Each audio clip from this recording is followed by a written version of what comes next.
ہے جی آپ کا سوال غسل کے فرضوں کے بارے میں۔ بسم اللہ الرحمن الرحیم۔ اللہ قرآن کے اندر ارشاد فرماتا ہے وَإِن كُنتُمْ جُنُبًا فَاطَّهَّرُوا۔ اللہ ذوالجلال نے ارشاد فرمایا، یہ سورۃ نساء کے اندر بھی آتا ہے، سورۃ المائدہ کے اندر بھی آتا ہے،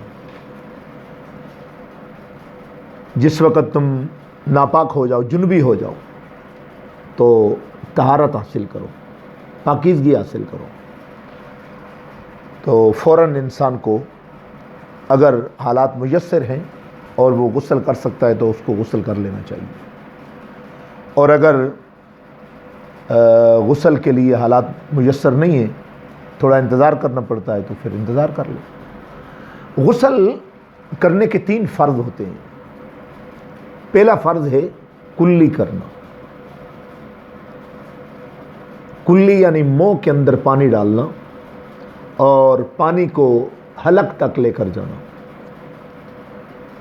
اور دوسرا فرض ہے ناک کے اندر پانی کو داخل کرنا، یعنی ناک کو اچھے طریقے سے صاف کرنا، اور تیسرا فرض ہے پورے جسم پر، سر سے لے کر پاؤں تک پورے جسم کو پانی سے تر کر دینا۔ یہ غسل کے 3 فرض ہیں۔ اللہ عمل کرنے کی، سمجھنے کی توفیق عطا فرمائے۔ اور پاکیزگی، آپ کو پتہ ہے اسلام دنیا کے اندر وہ عظیم مذہب ہے، وہ عظیم مذہب ہے جس کے رہنما اصول سید عالم صلی اللہ علیہ وسلم نے اپنی امت کو عطا فرمائے۔ اس لیے یہ غسل کے فرائض مکمل طور پر ان پر عمل کریں تاکہ آپ پوری پاکیزگی حاصل کر سکیں۔ پاکیزگی حاصل کرنے کے بعد پھر آپ نماز پڑھ سکتے ہیں اور دیگر مشاغل کے اندر۔ بسا اوقات ایسی صورتحال پیدا ہوتی ہے، رات کو گھر میں آدمی ہم بستر ہوتا ہے تو صبح نماز سے پہلے اس کو چاہیے کہ غسل کر لے۔ اگر دوبارہ اس کو حاجت ہو ہم بستر ہونے کی تو ان دونوں عوامل کے درمیان میں اس کو کم از کم وضو کر لینا چاہیے۔ یہ عمل رسول اللہ صلی اللہ علیہ وسلم کی سنت مبارکہ سے ثابت ہے، جس کو امام ترمذی رحمہ اللہ نے ترمذی شریف کے اندر نقل کیا ہے کہ 2 جماعوں کے درمیان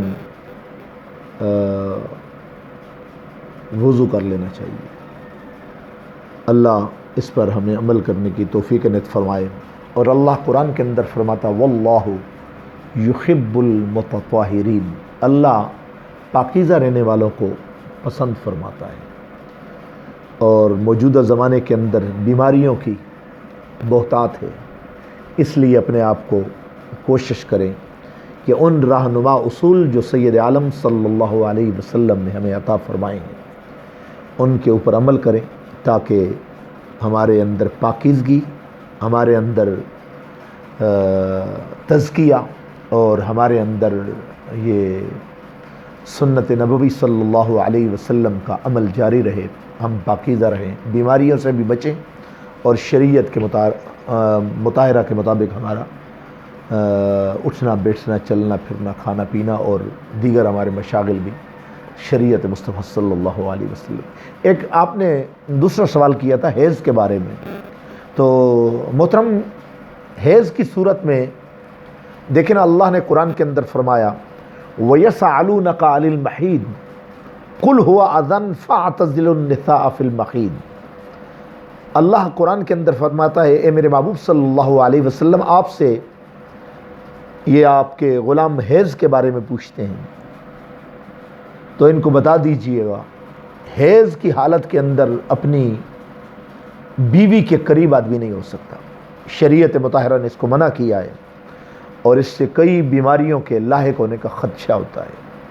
اس لیے جس وقت عورتوں کو حیض آتا ہے، حیض کی حالت کے اندر آدمی کو اپنی زوجہ سے الگ رہنا چاہیے۔ یہی وہ پاکیزگی ہے جس کی اسلام ہمیں دعوت دیتا ہے۔ کیوں؟ اس لیے کہ قرآن اس کو کہہ رہا ہے یسألونک عن المحیض قل هو اذن فاعتزلوا النساء فی المحیض۔ قرآن کہتا ہے کہ جس وقت عورتوں کو یہ ایام حاضر ہو جائیں تو ان سے الگ رہو، اس کے کھانے پینے سے نہیں، اس کے ساتھ ہم بستر ہونے سے، اس کے قرب اختیار کرنے سے، اس سے نفع اٹھانے سے قرآن پاک نے منع کیا ہے۔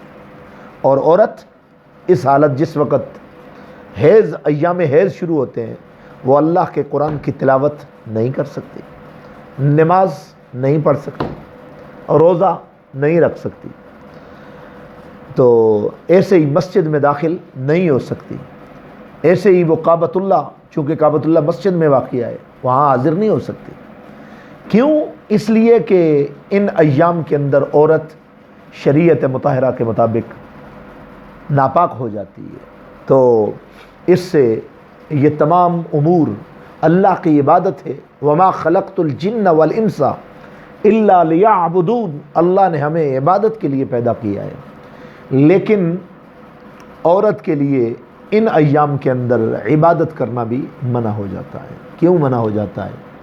اس لیے کہ یہ ناپاکی کے دن ہوتے ہیں، اس لیے اپنے آپ کو بچائیں اور اپنے آپ کو دور رکھیں اور شریعت مطہرہ کے مطابق عمل کریں تاکہ ہماری زندگی اچھی گزر سکے۔ پھر جس وقت ایام حیض گزر جاتے ہیں، عورت نمازوں کی تو قضا نہیں کر سکتی، لیکن اگر روزوں کے اندر یہ عمل شروع ہو جائے، یعنی روزوں کے درمیان ایام ماہ رمضان کے اندر عورت کو حیض آئے تو پھر ان دنوں کی وہ قضا کرے گی، نماز کی قضا نہیں کر سکتی، نماز معاف ہے، اور چونکہ روزہ کم دن ہوتے ہیں اس لیے اس کی شریعت مطہرہ کے اندر قضا اس کے اوپر لازم ہوگی۔